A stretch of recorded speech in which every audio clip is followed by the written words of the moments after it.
Aku Doni, umur 39 tahun. Aku seorang arsitek. Di tengah pandemi begini, aku sangat bersyukur masih bisa mempertahankan pekerjaanku. Tapi belakangan aku susah fokus dan sering merasa lemas saat kerja. Akibatnya produktivitas kerjaku menurun dan aku sering melakukan kesalahan-kesalahan. Gimana nih sih Don? Ini kan project besar, lebih teliti dong. Kan udah dibilang itu kliennya gak suka peletakan jendelawanya. Aduh. Iya, maaf pak, gak akan terulang lagi. Dan saat waktunya istirahat malah gak bisa tidur. Lama-kelamaan ini juga berimbas ke hubunganku dengan keluarga. Papa, kok belakangan jadi sering bengong? Enggak kok. Padahal sudah sebulan aku terapi dan minum obat dari psikiater. Papa bengong lagi. Tapi kalau masih begini, buat apa aku terapi? Aku frustasi. Papa, kenapa sih cerita dong? Ma, Papa kayaknya nggak mau minum obat psikiater lagi deh. Udah sebulan ini nggak ada hasil. Kerja malah terasa makin berat. Mungkin Papa butuh jenis obat yang lain. Kita bikin janji sama psikiater Papa buat konsultasi besok pagi ya. Mama bantu bikin janjinya. Pagi Dokter Willy, halo Pak Doni, bagaimana kabarnya? Iya, jadi begini dok, belakangan saya jadi sulit fokus dan tidak ada motivasi kerja. Performa saya turun banget sampai ditegur atasan. Saya juga malamnya susah tidur dok. Oh oke. Jadi begini Pak Doni, kalau dari diagnosa saya yang sekarang Pak Doni bisa dibantu dengan jenis obat yang berbeda untuk mengatasi penurunan performa kerja dan lain-lain itu. Kita coba obat yang membantu memperbaiki fungsi kognitifnya. Ini resep obatnya, tinggal kasih ke apotek di bawah. Baik, makasih dok. Oh iya, satu lagi Pak Doni, frustasi itu wajar Pak. Pastinya kita semua mau langsung sembuh dari sesi pertama terapi. Tapi kalau obatnya belum cocok, ya kita pendekatan lain seperti sekarang ini dengan penyesuaian obat dan sesi psikoterapi. Kalau ada apa-apa jangan lupa cerita, berbagi bersama istri dan keluarga. Dukungan keluarga sangat membantu loh Pak. Oh oke dok, terima kasih ya dok. Halo my friend semua. Daripada nggak ada kerjaan ya, itu komik dari Lundbeck ya tahun lalu di Hari Kesehatan Mental Sedunia. Kayaknya masih cukup relevan ya, apalagi yang kita omongin nanti nggak jauh-jauh dari hal itu. Halo malam semua my friends. Tadi juga saya sempat posting-posting ya di story. Cukup banyak pertanyaan yang masuk, tapi beberapa saya sudah bagikan lagi. Nanti kita ngomongin soal hari ini adalah prokrastinasi atau menunda-nunda dan hubungannya dengan depresi. Pastikah depresi? Bagaimana membedakannya? Apa kesamaan-kesamaannya? Nah, nanti kita kupas tuntas gitu ya. Kita sapa dulu nih yang sudah masuk sekarang ini. Wah, lumayan juga. Di saya malah nggak kelihatan jadinya. Ya, halo siapapun yang sudah kesini, SHD, Pak Gosali ya. Selamat bergabung ya di live IG. Biasanya kita live IG jadi gini, enggak. Kalau ini khusus ya bersama sponsornya dari Lundbeck ya. Banyak ya. Dari 2 hari ini saya bikin soal poster soal prokrastinasi atau menunda-nunda. Semua orang pada bilang, itu kan umum, hampir semua orang lah menunda-nunda. Nah, tapi kalau sering banget, nah apakah itu sesuatu yang umum? Nah, beberapa orang di antara Anda yang seperti ini, kita simak ya. Jadi walaupun live IG kita masih bisa share slide nih. Tahapan prokrastinasi gitu. Nah, beberapa dari Anda yang seperti ini. Yang pertama, keamanannya palsu. Deadline-nya kan masih lama gitu. Aku mau santai dulu deh sekarang gitu. Ya kan? Itu yang pertama.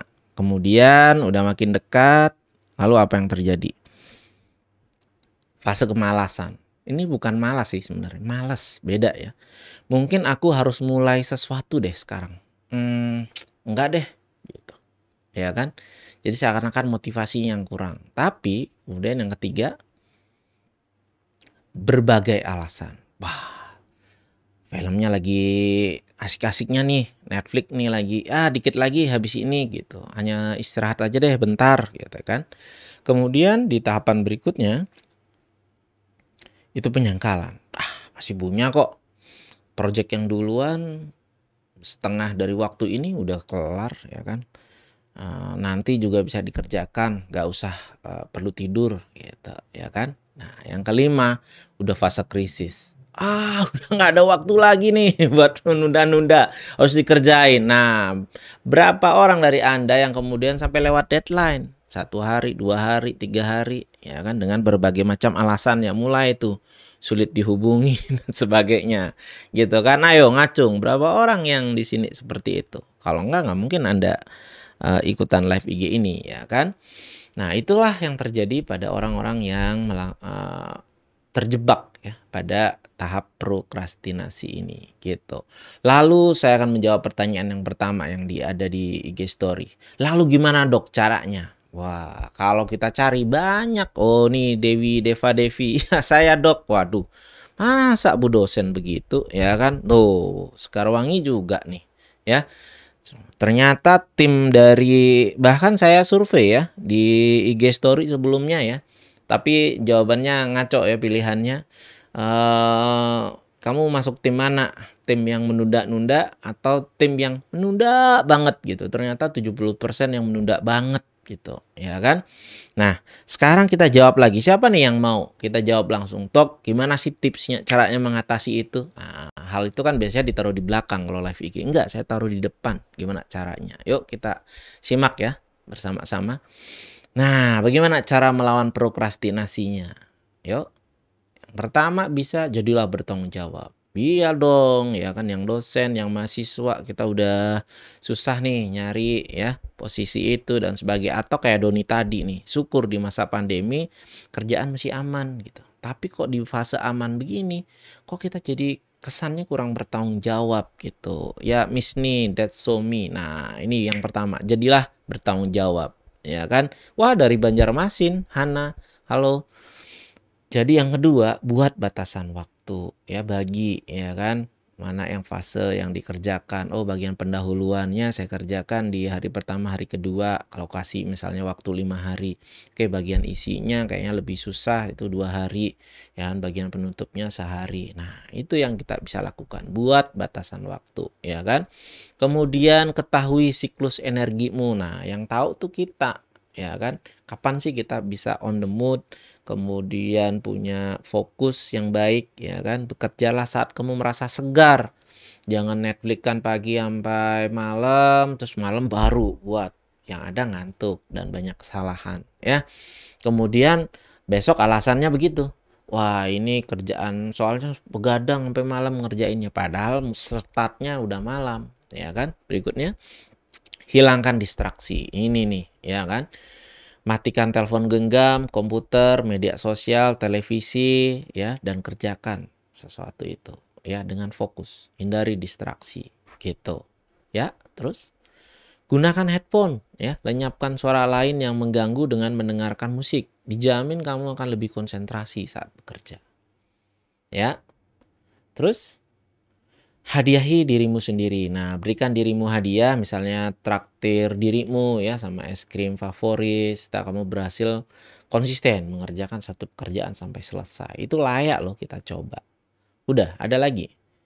Iya, itu tipsnya. 5. Mudah kan? Mudah diucapkan. Berapa orang dari Anda yang sudah mengerjakan itu, tetapi kemudian nggak cukup konsisten. Atau kok masih sulit banget gitu. Ya kan, kenapa sih gitu?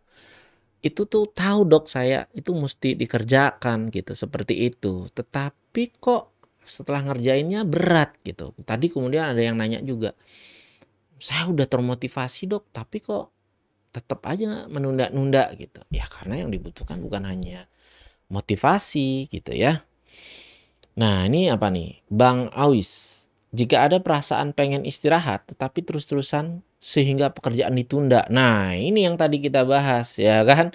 Nah Rita Pratnyadewi, bener dok, mudah diucapkan dan direncanakan gitu ya kan. Nah gimana nih? Kenapa bisa demikian? Nah kita lanjut yang berikutnya. Kadangkala ya, itu bukan prokrastinasi biasa. Ketika kita mencoba itu, coba konsisten, tahu tips-tipsnya ya kan, tetapi kok masih sulit aja gitu kan. Nah, saya kutip dari Merchan dan Serani ya. Ada loh yang dinamakan cognitive symptom of depresi ya. Jadi gangguan depresi. Orang kan taunya depresi, oh sedih yang berlebihan, gampang larut, gampang terharu, ya nggak? Pengen bunuh diri, itu yang diketahui ya oleh masyarakat. Tapi ada yang namanya gejala kognitif dari depresi. Yang pertama nih, ya kan berpikir negatif atau terdistorsi. Kemudian sulit konsentrasi, mudah teralihkan ya, kena distraksi, ya kan? Gampang lupa, tapi bukan apa? Demensia, bukan pikun, ya. Kemudian jadi lambat gitu. Reduce reaction time. Nah, kok kayak loading lambat ya rasanya. Nah, memory loss, kok rasanya ingatan tuh apa ya berkurang. Saya nggak se-excellent setahun lalu, 2 tahun lalu. Kerjaan begini mah gampang dulu, ya kan? Kemudian jadi ragu-ragu. Udah bener belum ya? Ya kan, kapan mesti dikerjakan? Nah, kok jadi kita udah puluhan kali mengerjakan proyek yang sama, tapi kok kita jadi mempertanyakan diri kita mampu nggak? Nah, kira-kira temen deh yang jawab teman-teman. Kalau mengalami gejala ini, bisa nggak tips-tips tadi dikerjakan dan bermanfaat? Itu aja, ya kan? Nah, syukur si Hana G91 beberapa dari 5 alhamdulillah sering saya lakukan. Nah, syukur. Nah, ini kita udah membedakan. Nah, ini prokrastinasi aja atau jangan-jangan udah ke arah sini nih yang kita bahas. Gejala kognitif dari depresi. Ya kan? Ada hal-hal ini. Kita ulang lagi ya. Pemikiran yang negatif, selalu mikir yang jelek aja. Padahal selalu dipuji sebelum-sebelumnya. Kemudian sulit untuk konsentrasi. Gampang teralihkan. Tadi kan tipsnya ada begitu. Oh coba singkirkan yang mengalihkan perhatian kita. HP, TV, ya kan, media sosial dan sebagainya. Tapi ketika itu semua dialihkan, ada aja yang bikin mengalihkan perhatian kita, ya kan.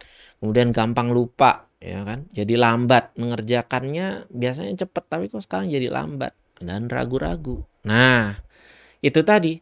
Jadi kalau gejala-gejala ini ada, tentu sulit, ya kan? Tentu sulit mengerjakan tips-tips tadi, ya. Jadi bukan karena kita tidak termotivasi atau tidak mau, tapi ada keadaan di dalam diri kita yang menyebabkan kita jadi sulit ya melakukan tips-tips tadi. Yuk kita lanjut lagi ya. Nah berikutnya ada video nih yang teman-teman bisa saksikan. Berapa orang dari teman-teman yang kebetulan mahasiswa di sini nih ngalamin seperti yang dialamin sama Kak siapa nih? Kita lihat aja ya. Selamat pagi Bu Ina, barusan sudah saya email tugas makalahnya.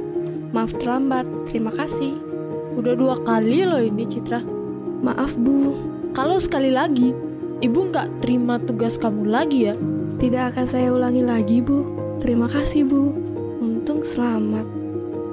Namaku Citra, mahasiswi sastra semester 5. Semenjak pandemi, kuliah diadakan secara online.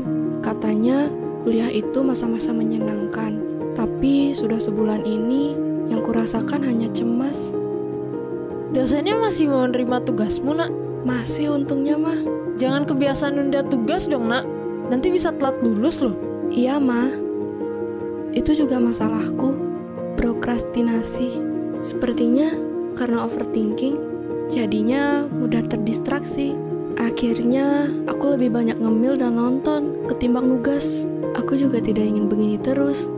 Tapi, rasanya benar-benar sulit untuk menemukan motivasi untuk nugas. Kangen di kosan, ada yang nemenin. Halo Beb, kangen gak sama aku? Belum kangen ah. Wah, di rumah gemukan ya. Disuapin mulu sama mama papa. Iya nih Mer. Tapi kok wajahmu murung sih? Aku pun bercerita soal kegundahanku pada Mary. Tugas yang terasa berat, berat badan naik terus, semuanya. Bingung juga Mer, padahal biasanya nggak begini. Mama pun sampai khawatir, bisa-bisa aku telat lulus kuliah. Payah ya, udah umur segini masih bikin orang tua khawatir. Aku ada saran nih Citra.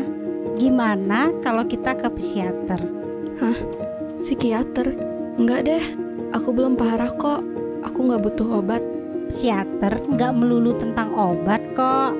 Ada juga sisi psikoterapi yang bantu menguraikan pikiran yang kusut. Lagi pula, jangan tunggu parah dulu baru berobat Citra. Aku pingin lihat Citra yang ceria lagi. Oke deh Mer, aku coba. Oke, ini aku bantu cariin psikiaternya ya. Besok kita pergi bareng. Thanks Mer. Aku pun sama. Aku juga ingin melihat diriku yang ceria kembali. Berapa sih dari teman-teman yang seperti itu? Jadi semuanya ditunda-tunda, tugasnya nggak dikumpul ya. Kemudian ada juga gejala-gejala yang lain. Kalau di kasus tadi adalah justru jadi banyak ngemil ya, berat badan nambah ya. Jadi pesimis ya dalam kehidupan ini. Ya, itu bukanlah sesuatu yang bisa kita abaikan kalau memang itu mengganggu diri kita. Seperti yang dialami oleh Hana ini. Betul dok, tapi ini semua saya rasakan saat keadaan depresi. Saya tidak terlalu down. Ya memang tidak harus terkait, nanti kita bahas ya.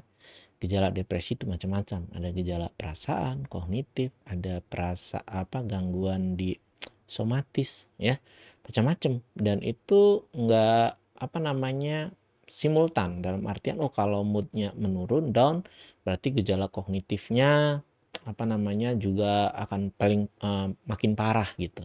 Kalau moodnya membaik, gejala kognitifnya juga akan membaik. Belum tentu. Bahkan beberapa orang dari kasus yang saya tangani itu ada yang moodnya udah baik, udah 100% baik, tapi kok kognitifnya belum baik. Nah itu tuh yang kita mesti cermati ya gitu. Nah Lina Nurlina Sudirman, saya merasakan ini selama 2 tahun terakhir dok. Wah cukup lama ya.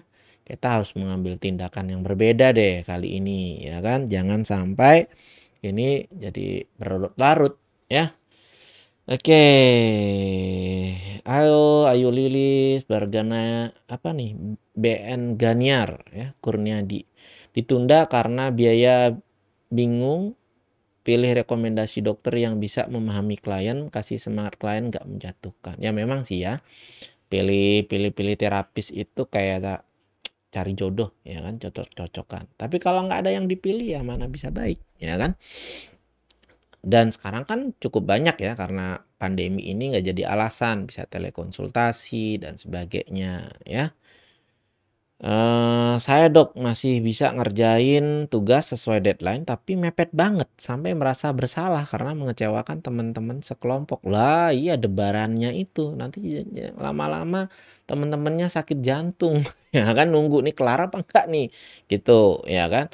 Subak Masita, aku gitu dok, selama masih kuliah saya ada pengen mau berubah tapi nyatanya malah diulangi lagi semester berikutnya.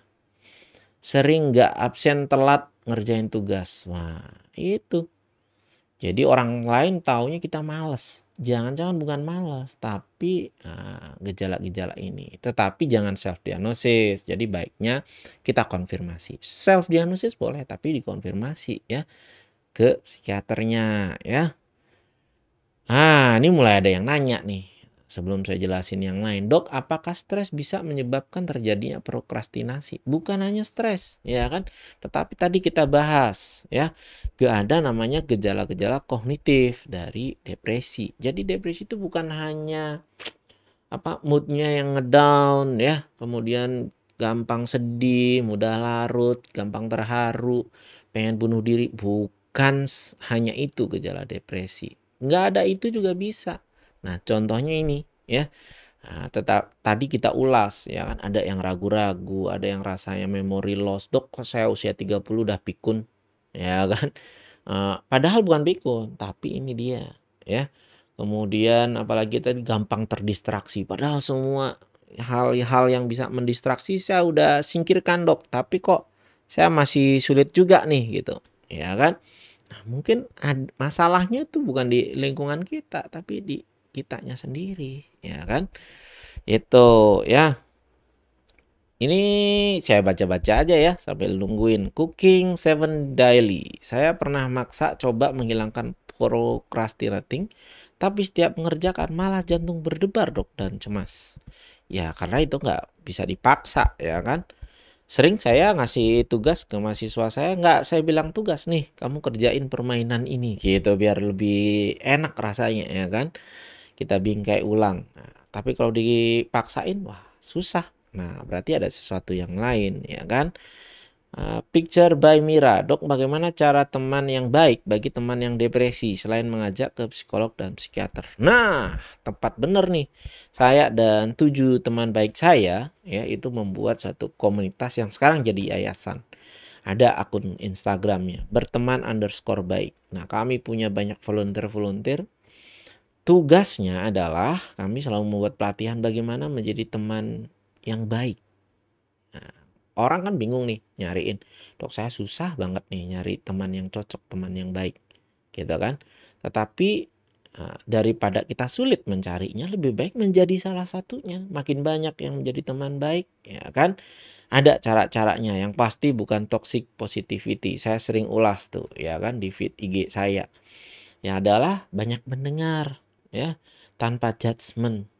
Kita validasi perasaannya. Nggak ada perasaan yang salah, ya kan? Jangan buru-buru menanggapi atau menasihati. Itu deh hal-hal yang paling penting, ya. Kita lanjutkan dulu. Jadi sebenarnya prokrastinasi atau menunda-nunda itu ada tipenya. Nah, ini yang kita perlu cermati. Ya, kita pelajari yuk. Teman-teman yang mana nih? Bisa sharing langsung ya nanti ya. Next. Yang pertama pinball. Tahu dong pinball, ya kan? Pinball, ya kan? Nah, sebenarnya kamu memiliki banyak sekali ide yang bagus dan banyak tugas yang harus diselesaikan. Jika saja kamu tidak merasa kewalahan dengan itu semua. Kamu mengerjakan tugasmu melompat-lompat dari satu ke yang lainnya, namun tidak kunjung menyelesaikan yang harusnya diselesaikan. Nah, apa yang sebetulnya menghalangi kamu adalah tidak tahu bagaimana memulai atau mengerjakan tugas-tugas tersebut. Ya, ada yang seperti ini kan, diambil misalnya skripsi nih, ya kan, nggak mau berurutan gitu, tetapi dibaca. Saya baca dulu dah semua bukunya, ya kan, di buku baca ini, oh ini bisa nanti ditaruh di sini, ini baca lagi, udah sampai 12 buku. Oh rasanya udah tahu, tapi bingung gimana ngerjainnya. Tadi tuh yang di buku mana ya? Nah, tidak sistematis. Ketika melakukan tips-tips yang tadi di awal sudah dilakukan, bagaimana mengerjakan itu dengan sistematis, sesuai dengan time energi kita, kok sulit juga gitu loh. Gampang teralihkan dan sebagainya. Nah, hati-hati. Jadi yang pertama yang perlu dilakukan adalah melakukan tips-tips upaya mandiri yang tadi disajikan. Tapi kalau itu sulit, hati-hati. Kita perlu konfirmasi. Jangan-jangan kita mengalami gejala kognitif pada depresi, ya. Itu kalau pinball. Yang kedua adalah paralyze. Tahu dong, paralyze, ya. Kamu menghindari apapun yang kamu tahu akan berat untuk dikerjakan. Jadi kalau tahu kayaknya nih sulit nih, ya kan, ada kan orang yang safe, ya kan, bermain aman. Atau kamu berekspektasi kalau kamu akan dikritik dan harus mengulang kembali pekerjaan. Jadi yang dipikirin hasil aja tuh. nggak ngerjain karena pikir hasilnya nanti pasti dibilang begini, ini pasti dibilang begini. Kita selalu berpikir bagaimana mengerjakan tugas itu biar luar biasa, biar sempurna gitu ya. Mungkin kamu meletakkan standar yang terlalu tinggi. Nah, semua ini membuatmu menunggu waktu yang sempurna untuk bekerja. Belum nih, belum di peaknya nih energinya, terus begitu aja ya sampai kamu kehabisan waktu. Ya kan? Apa yang sebetulnya menghalangi kamu adalah keengganan untuk dinilai oleh orang lain, dirimu sendiri atau keduanya. Jadi ini bisa dikategorikan ini perfeksionis masalahnya. Ya kan? Ini tipe yang kedua. Ya, teman-teman yang mana nih? Yang pertama apa yang kedua? Pinball paralysis. Nah, tenang, masih ada yang ketiga. Yang ketiga adalah put you pon. Kamu adalah salah satu orang paling produktif yang kamu tahu. Nah, jadi sebenarnya kamu produktif. Namun setelah kamu memisahkan setumpuk pencapaianmu, gitu ya, kamu melihat ada daftar pekerjaan yang menarik yang belum sempat tersentuh. Nah, semua dikerjain, sebagian beres, tapi setelah lihat semuanya, ada satu yang belum tersentuh sama sekali karena kamu nggak minat gitu kan. Apa yang sebetulnya menghalangi kamu adalah kebosanan dan pikiran bahwa waktumu terlalu berharga untuk mengerjakan pekerjaan-pekerjaan yang menurut kamu membosankan. Nah, kalau yang ketiga ini biasanya jarang ada latar belakang isu masalah kesehatan mental, ya kan? Tetapi tetap juga perlu ya secara ini menemukan akar masalahnya apa. Nah, biasanya kamu orang yang suka tantangan tapi susah untuk mengerjakan hal-hal yang menurut kamu bosankan. Ini udah pernah gitu, kurang menantang jadi nggak dikerjain sama sekali. Nah, yang ketiga itu biasanya mudah untuk dilakukan upaya-upaya mandiri nih. Yang penting konsisten. Tapi yang ke-1 dan kedua hati-hati. Hati-hati benar ya.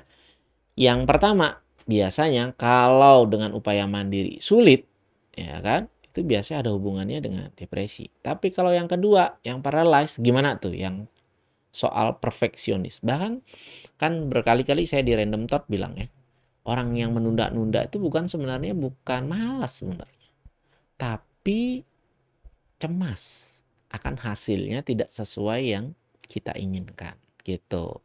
Berapa nih teman-teman? Wah, ini ada yang bilang nih, Kurniadi paralyzed dok. Waduh, berarti masalahnya adalah perfeksionisme ya. Ayu Lilis pinball. Ya kan? Nah, Rita lain lagi nih. Selain pinball bisa juga paralyzed kayaknya. Nah, campuran. Oke. Yang sudah lewat di atas nanti kita balik lagi deh ya, gampang. Nanti kita jawab ya, picture by Mira. Oke. Nah, ada yang 1, ada yang 2. Wah, timnya terbagi rata nih ya. Imkesia, saya sepertinya pinball dok. Sering sulit untuk mengeksekusi strategi dan berakhir prokrastinasi. Nah, kenapa seperti itu kita bahas. Oke, kita bahas. Yang kita bahas adalah yang paralyzed dulu. Yang isunya adalah perfeksionisme ya. Nah, jadi perfeksionis itu gimana sih? Ada lingkaran setan nih antara perfeksionisme dan depresi. Kasihan juga ya setan disalah-salahin padahal masalahnya di diri kita sendiri. Yang pertama adalah misalnya mencoba nih. Kita coba ya, merasa semangat, dapat motivasi. Biasanya orang yang perfeksionis itu nggak terus-terusan nggak produktif. Jadi ada nih energi yang saya mau coba nih ya kan. Tetapi pikiran kita itu adalah all or none. Iya atau enggak sama sekali. Jika hal itu bernilai untuk dikerjakan maka semua harus sempurna. Atau kalau nggak bisa ngerjain, ada yang nggak bisa kita kerjain, lebih baik nggak dikerjain sama sekali gitu ya kan. Kemudian adalah rasa tidak pernah puas. Fokus pada kesalahan dan kehilangan ya. Kepuasan di prosesnya. Udah dikerjain terus nanti tiba-tiba enggak bosen. Ya kan? Enggak puas dengan hasilnya dan sebagainya. Lalu karena tertunda-tunda jadi burnout. Lupa self care, mencoba sekeras mungkin dan akhirnya berujung stres. Dan akhirnya menjadi depresi, merasa buntu dan kelelahan. Rasanya tidak ada hal yang baik yang bisa kita lakukan ya, semuanya serba kegagalan gitu. Bahkan keberhasilan kita di masa lalu itu rasanya sumpek banget buat kita ya kan, mengganggu ya keamanan diri kita. Jadi sebenarnya perfeksionisme ada hubungannya dengan depresi. Jadi, tetapi seringkali orang yang perfeksionis itu biasanya ada komorbiditas. Jadi namanya ini, selain mengalami gejala-gejala depresi juga mengalami gejala-gejala cemas gitu. Makanya seringkali saya bilang orang yang cemas itu bukan orang yang lemah ketahanan mental. Enggak ada hubungannya dengan itu. Justru sering dialami oleh orang-orang yang perfeksionis. Pengennya all or none gitu, pengennya sempurna dan sebagainya. Justru jadi cemas. Tapi di lingkaran ini bisa juga akhirnya mengalami depresi, ya kan? Jadi ngerasa putus asa, jadi ngerasa gagal, pesimis, ya masa depan suram dan sebagainya, ya. Itu. Jadi hati-hati. Artinya kalau ini terus terjadi terus-menerus ya, maka sebenarnya perlu berkonsultasi ya untuk mendapatkan bantuan. Jadi sebagai tim ya, sebagai tim yang dulu juga pernah ngalamin masalah skripsi ya kan, dan kuliah jadi lama, hati-hati nih. Kalau itu dibiarkan terus-menerus tidak mendapatkan intervensi ya kan, maka itu kita bisa jatuh ya ke dalam hal-hal tadi. Tapi gini loh, nggak enak pakai kata jatuh, seakan-akan tuh disaster gitu. Orang mengalami depresi itu cemas tuh enggak lah. Itu kita cuma butuh istirahat. Kemudian kalau orang datang psikiater tuh kita ngelihat lagi apa strategi yang bisa kita lakukan gitu loh. Ibaratnya kalau kita ngelawan Real Madrid, pertemuan pertama kalah 5-0, pertemuan kedua 4-1 dan sebagainya, pasti dong kita butuh ubah strategi gitu ya kan, ubah strategi. Kalau strateginya udah bener tapi kemampuannya kurang, perlu dibus ya kan. Itulah gunanya obat-obatan. Tapi jangan stigma deh, nanti saya share juga di story stigma salah soal obat-obat anti depresan ya. Tidak bikin nge-brainwash tiba-tiba saya jadi pribadi orang lain dok. Nggak ada seperti itu ya. Gitu, kita baca-baca komentar juga ya. Kurniadi, saya juga konsul psikiater, diagnosanya general anxiety disorder. Nah, ya kan, yang hubungannya dengan, kalau Kurniadi tadi apa ya, paralysis ya kayaknya, perfeksionis. Nah, makanya saya bilang, ya kan, tapi hati-hati, jangan sering begitu. Jadi barangkali bukan hanya cemas saja, tapi ada hal yang lain, ya kan. Dan perfeksionisme sendiri pun ada hubungannya ya secara biologikal ya di otak kita. Sama-sama zat yang berperan di sana, yang kurang adalah serotonin. Dan tapi belum ada yang nanya, saya malas jawab. Enggak saya jawab aja. Jadi kenapa sih depresi itu bisa menimbulkan gejala-gejala kognitif? Kayak tadi, konsentrasi kurang, fokus jadi menunda-nunda, gampang ke distract ya kan, merasanya kosong aja gitu. Nah, ada kaitannya, bukan hanya serotonin yang menurun di pusat emosi, tetapi juga mempengaruhi. Ada penurunan juga namanya di brain derived neurotrophic factor ya, BDNF. Itu adalah pupuknya otak. Biasanya bagian otak yang berpikir itu di prefrontal cortex, di PFC. Makanya kalau berpikir berat begini kan. Jadi itu, brain derived neurotrophic factornya menurun, itu menyebabkan kita sulit merencanakan sesuatu. Nah, yang pinball tadi sulit nih, mau ngerjain dari mana dok, ya kan, dan sebagainya. Itu padahal kita sudah rasanya bekerja keras, tapi kok hasilnya nggak banyak gitu. Itu yang menyebabkan kita menjadi putus asa gitu ya. Nah, ini Subak Masita. Saya ternyata ada di lingkaran setan ini dok. Saya sering terlalu larut memikirkan kegagalan itu dok. Akhir-akhir ini malah sering pusing gara-gara mikirin kegagalan itu. Nah, ya kan? Memang gampang ya orang ngomong. Nah, kalau orang ketemu Subak Masita nih yang toxic positivity, langsung ngomong kayak iklan Nike bro, just do it gitu. Ngomong mah gampang ya kan. Tetapi seperti ini bisa, tapi bertahap ya. Itulah gunanya kita perlu coach, perlu terapis ya kan.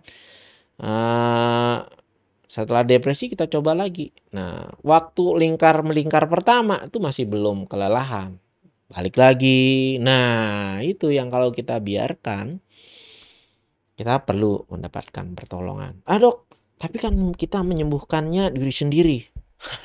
Memang siapa bilang kalau datang ke psikiater kasih obat tuh yang menyembuhkan bukan diri sendiri? Ya tetap diri sendiri.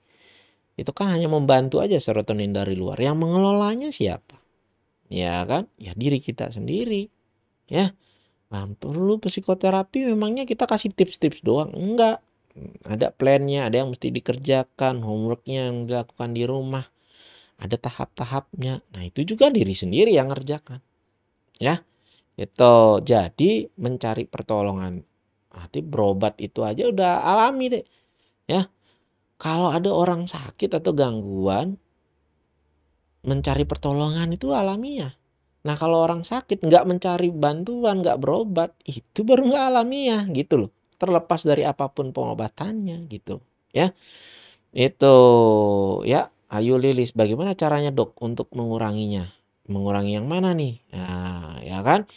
Saya jawab dulu yang di atas. Tadi ada yang nanya, dok, apa depresi sama BPD ya. Kalau BPD yang dimaksud katanya dia adalah borderline personality disorder. Ada tuh ya kelompok dukungannya di media sosial. KBPD ya. Komunitas borderline personality disorder. Ada lagi yang lain deh.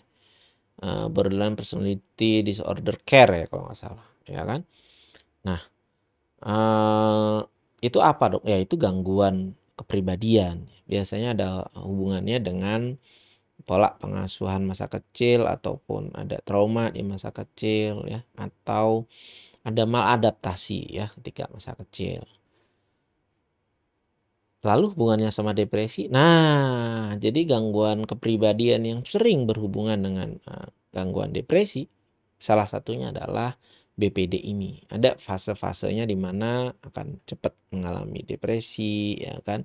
Beberapa kali episodenya gitu. Dan hati-hati juga. Nah, kita kan edisi khusus membahas justru gejala kognitifnya, gitu ya.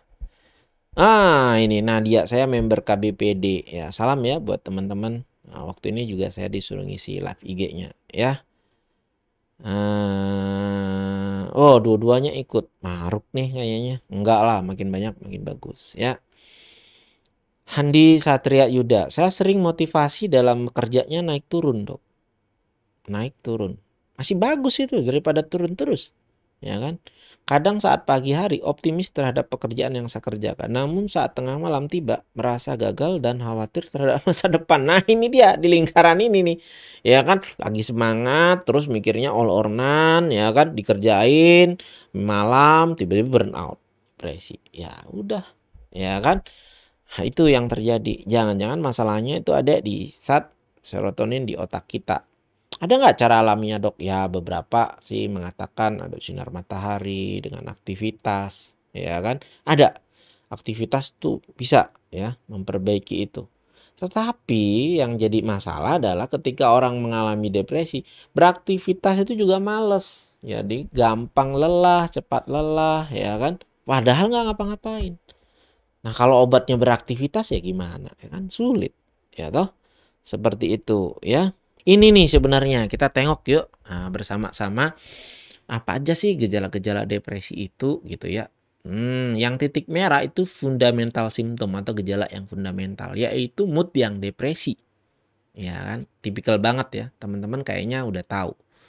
Moodnya depresi, jadi tampak sedih, gampang terharu, nggak ada apa-apa aku jadi pengen nangis dok gitu. Nggak ada bawang diiris juga saya nangis. Nah ya kan, anhedonia. Jadi yang dulu-dulunya enak dikerjain sekarang kok berat gitu rasanya. Jadi nggak kepengen keluar, nggak kepengen ketemu orang gitu kan. Bawaannya males aja ya kan. Kemudian fase berikutnya gejala yang lain ada merasa tidak berharga gitu. Merasa tidak berharga dan merasa bersalah gitu kan. Kemudian ada ide-ide bunuh diri atau ada rencana atau bahkan ada percobaan, ya kan? Ingat ya, nggak semua orang depresi ini ada gejala-gejala ini gitu loh. Ada variannya. Jadi ada yang fundamental symptom, ada yang emosional symptom. Nah, kalau yang tadi emosional symptom merasa tidak berharga, ya merasa bersalah, ada ide-ide bunuh diri gitu ya. Kemudian ada juga gejala neurovegetatif. Jadi capek aja kan, cepet capek, kemudian nggak punya energi, padahal baringan terus ya, tiduran terus, tapi kok capek gitu kan. tidurnya terganggu, ya sulit tidur, atau biasanya tipikalnya kalau depresi bisa tidur tapi nanti jam 2, jam 3 bangun. Kenapa jam 2, jam 3 bangun? Karena kadar serotonin terendah itu di jam-jam itu, bukan karena hantu. Ya kan? Sering kalau di film horor dibawa ke sana, ya kan? Atau bisa juga tidurnya itu justru meningkat. Jadi banyak tidur, tapi capek banget kayak habis olahraga rasanya, gitu ya. Kemudian nah, nafsu makannya bisa berubah jadi menurun, nggak kepengen makan, turun berat badan, atau kebalik. Nah, kayak kasus yang di video tadi, jadi meningkat, banyak kemil, stres, bawaannya makan dan sebagainya, ya kan? Nah, ada juga yang berupa neurokognitif symptom, jadi gejala neurokognitif, ya. Kemampuan untuk berpikir, berkonsentrasi, jadi ragu-ragu gitu ya. Kemampuan berpikirnya menurun, konsentrasi menurun, jadi gampang kedistrak dan sebagainya, ya. Kemudian ada motor retardation, jadi nggak kepengen ngapa-ngapain gitu, dan cepat marah. Ayo, siapa yang gitu? Jadi senggol bacok, ya kan? Seperti itu, ya. Halo, wah ini sejawat saya nih Dokter Lahargo Kembaren, ya. Halo dok, ya gimana kabar? Mudah-mudahan aman ya. Kemudian Nauliarani ya dok, kalau orang-orang HSP, high sensitive person ya, ini apakah termasuk yang rentan? Iya, punya kerentanan, ya punya kerentanan. Mungkin kerentanannya lebih besar daripada yang nggak HSP, tetapi ya kan tidak mesti. Jadi ada cara-cara melakukan mencegah, jadi meningkatkan resiliensi mental ya. Itu yang perlu dilakukan, ya kan. Dok, share ke YouTube kah? Ada ya, tapi di YouTube-nya Diskoria 88. Boleh lah ya, saya bilang saya siaran dari studio yang saya buat memang untuk podcast dan sebagainya. Kalau untuk HSP ini kita malah bikin kalau nggak salah podcastnya ya. Nanti kita cari-cari. Saya sering kok posting lagi ya. Cara-cara yang terdahulu di IG story saya. Nah, kalau ada yang nyinggung HSP nanti saya ini lagi di posting di story ya. Dimas Adi Saputra di YouTube ya, YouTube-nya Diskoria 88 ya. Cara jadi gini ya. Ada apa lagi?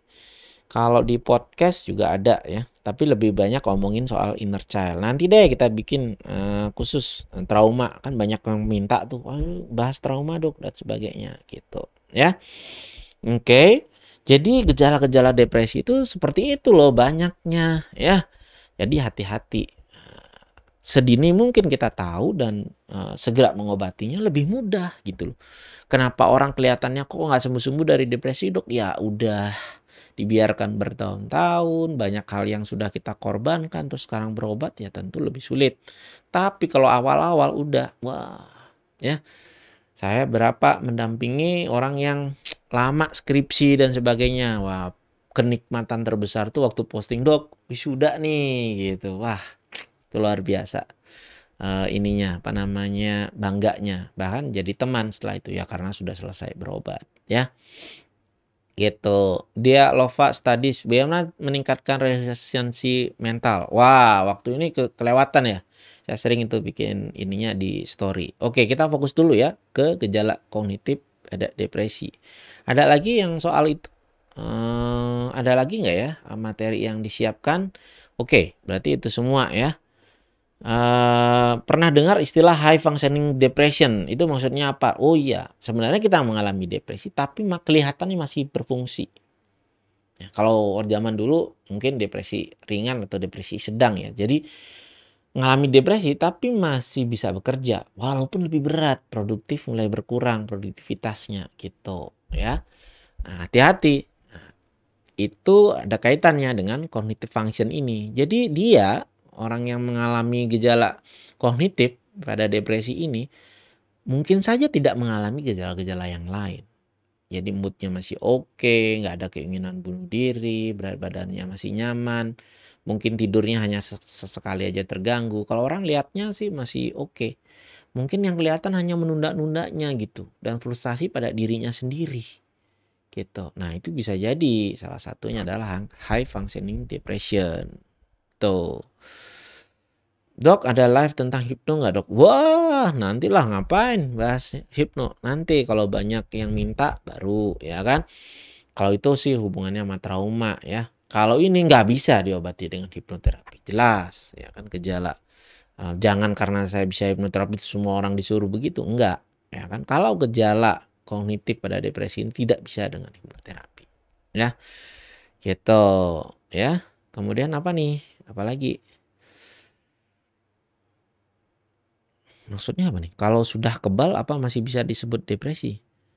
Nggak ada hubungannya sama kekebalan tubuh dek, ya kan. Itu oke, itu dulu apa, saya cek dulu nih yang di IG story, kayaknya udah kejawab semua ya yang di IG story gitu. Boleh nih teman-teman ngacung dulu deh, kira-kira ada yang curiga nih, wah jangan-jangan saya ngalami gejala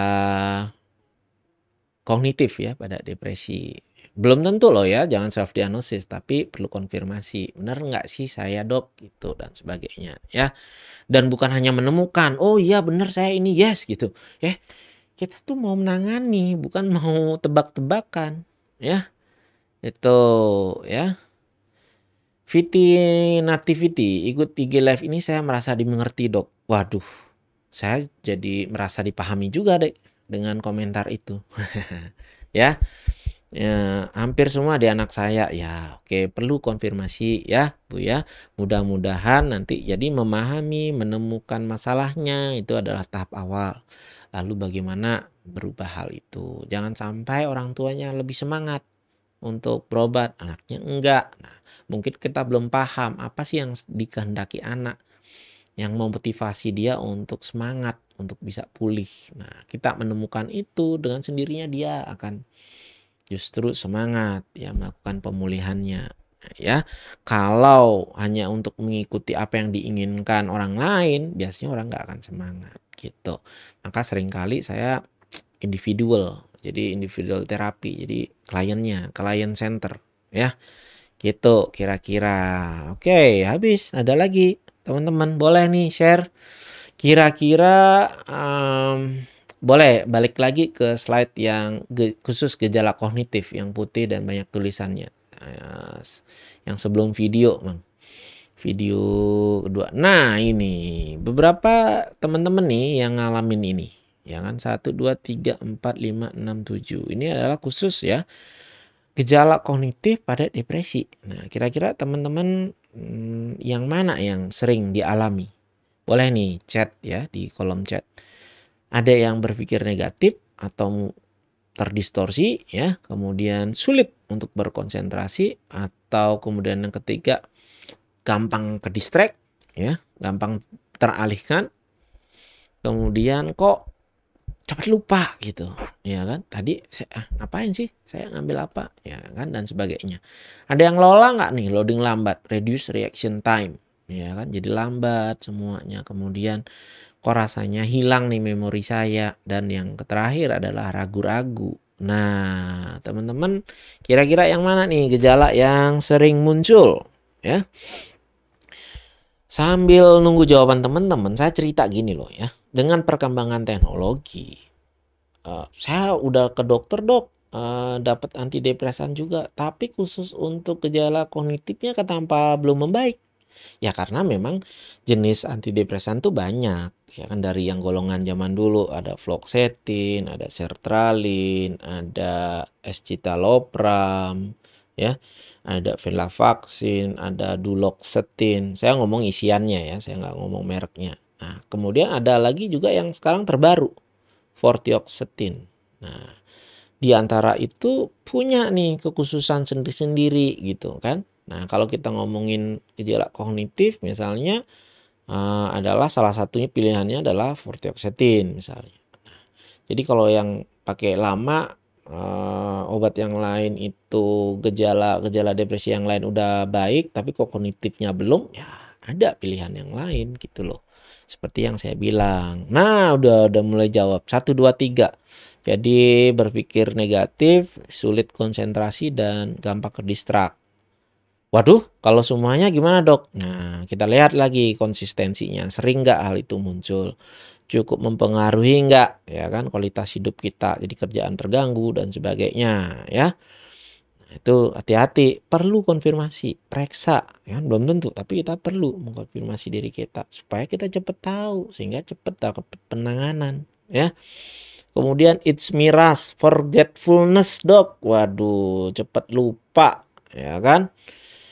Kemudian di Rizky 234, nah ini kayak merek nih ya, 234. Kemudian wah, Sarahayu, saya ngalamin semuanya dok. Paling mengganggu tuh sulit konsentrasi, hampir semua. Nah, ternyata cukup banyak ya. Kurniadi bilang saya masih pakai fluoxetine dok. Saya masih merasakan gejala kognitifnya ini di diri saya. Wah, saya nggak bisa mengkomentari langsung karena saya nggak pernah periksa Kurniadi, ya kan. Saya terbatas oleh etika itu. Tetapi artinya ya saya bilang cukup banyak kok pilihan-pilihan yang bisa dilakukan. Jadi kalau udah cocok sama terapisnya ya komunikasikan secara terbuka. Dok, ternyata gejala kognitif saya belum nih. Apalagi yang perlu dilakukan selain obat misalnya diganti misalnya ya kan obatnya, ataukah misalnya juga bisa melakukan remediasi kognitif namanya. Ya ada cara-caranya memakai softwarenya ada atau manual pakai kartu. Ada juga. Atau kalau di klinik saya menggunakan neurofeedback. Nama resminya neurofeedback, tapi saya lebih suka menyebutnya brain gym. Jadi nge-gym buat gelombang otak. Nah, gelombang konsentrasinya atau sensori motor rhythmnya bisa dilatih. Jadi dipasang ya EEG, kualitatif EEG di otak di kepala ya. Kemudian ada feedbacknya di TV, bisa berbentuk games, bisa bayangin nggak main games tapi nggak pakai joystick, jadi pakai gelombang otak kita. Kalau gelombang otaknya bener ya, sensori motor rhythmnya bagus, konsentrasinya baik, itu games jalan, bisa puzzle, bisa macam-macam ya. Dan ada angkanya, jadi kita bisa melihat perbaikannya, perubahannya, improvementnya kita bisa lihat. Itu juga mempengaruhi, biasanya membantu saya sebagai terapisnya untuk dosis obatnya perlu disesuaikan dan sebagainya gitu ya. Apalagi nih Subak Masita yang mengalami semuanya di masa putra hampir semua dok. Saya biasanya minum kopi, olahraga iya ya kan sangat baik saya bilang ya kan. Kacang telur boleh, proteinnya baik ya. Ada ada yang namanya serotonin, itu bahannya triptopan, bisa di sana. Tapi seberapa banyak sih triptopan yang perlu kita makan supaya menghasilkan serotonin yang kita butuhkan? Nah, itu yang jadi misterinya. Nah, kalau misalnya obatnya tersedia ya kan, kenapa nggak itu ya kan? Lagian kalau makanan kan bukan hanya triptopan saja isinya, tapi bisa macam-macam yang kita nggak butuhkan sejumlah itu gitu ya. Bolehkah berganti psikiater? Oh itu hak pasien deh. Tapi gini, jangan juga buru-buru baru sekali pindah lagi. Nanti nggak jalan-jalan terapinya. Namanya hak second opinion tuh bisa, ya kan? Tetapi mana yang cocok? Tapi perlu waktu juga, jangan sekali pindah lagi. Jadi di absen gitu psikiaternya, itu juga kelihatannya tidak akan produktif, ya. Hampir semua tapi kadang hilang timbul. Nah, kita cari tahu nih seberapa sering hilang timbulnya, seberapa konsisten gejalanya, seberapa itu menimbulkan disabilitas dalam diri kita. Itu ya. Oke. Sambil refreshing ya buat teman-teman. Oh nih, sebelum refreshing, dok, saya gampang sekali down, dok. Dulu pernah berobat alprazolam tapi berhenti, takut ketergantungan. Tergantung. Maksudnya untuk apa indikasinya ya kan? Kalau saya sih berapa kasus yang dengan komorbiditas panik saya berikan, tetapi isi come isi go, jadi cepat diberikan tapi kemudian cepat diturunkan dan cepat selesai gitu. Dan ada obat utamanya. Yang sering nggak cocok adalah itu diberikan tunggal gitu, hanya alprazolam aja tapi nggak ada yang memperbaiki serotoninnya itu gitu ya. Jadi itu yang perlu dipertimbangkan ya. Oke, sebelum ini kita putar videonya yang kasus tadi ya. Pasti teman-teman banyak yang enggak ini. Jadi itu sudah merangkum kira-kira apa yang kita bicarakan malam ini. Silakan. Tugas makalahnya. Maaf terlambat, terima kasih. Udah 2 kali loh ini Citra. Maaf Bu, Kalau sekali lagi, Ibu nggak terima tugas kamu lagi ya? tidak akan saya ulangi lagi Bu. Terima kasih Bu, untung selamat. Namaku Citra, mahasiswi sastra semester 5. Semenjak pandemi, kuliah diadakan secara online. Katanya, kuliah itu masa-masa menyenangkan. Tapi sudah sebulan ini, yang kurasakan hanya cemas. Dosennya masih mau nerima tugasmu, Nak. Masih untungnya mah.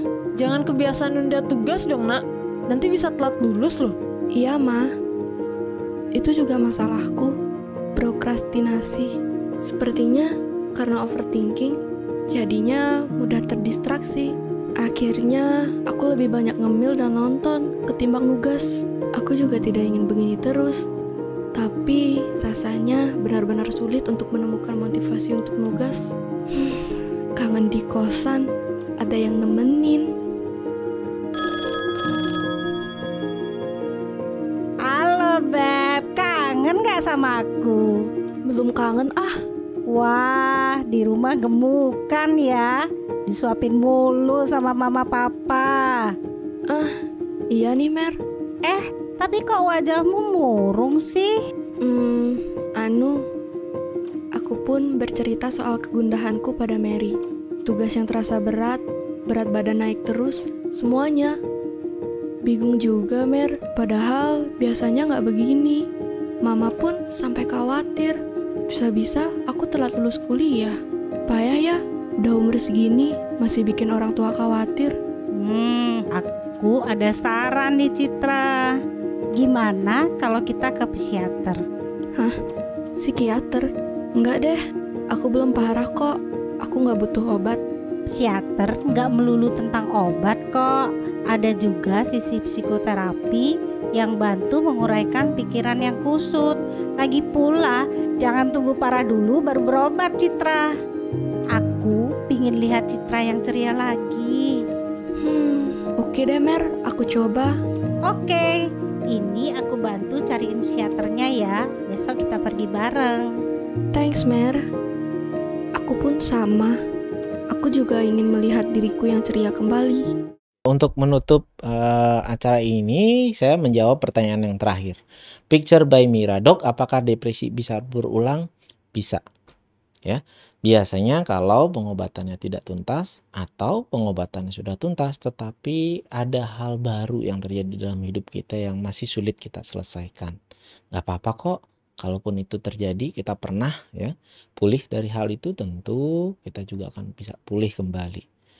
Tentu dengan usaha dan support yang baik, ya kan, dari terapi, pengobatan, psikoterapi, dan dukungan dari orang-orang yang menyayangi kita. Jadi, kalaupun kita mengalami depresi, yang penting menemukannya dan mencari pertolongan, itu bukanlah akhir kehidupan kita. Masih cukup banyak masa depan dan banyak orang-orang besar yang dulu juga pernah mengalami depresi. Tapi kini mantap jiwa. Oke, ketemu lagi ya nanti bersama saya Dr. Rai. Dan kali ini kita disupport oleh Lundbeck. Ya, beliau sangat komit banget dengan edukasi ya, sehingga banyak orang bisa terbantu nantinya. Oke, ketemu lagi ya bareng saya Dr. Rai, psikiater di Klinik SMC. Bye my friends.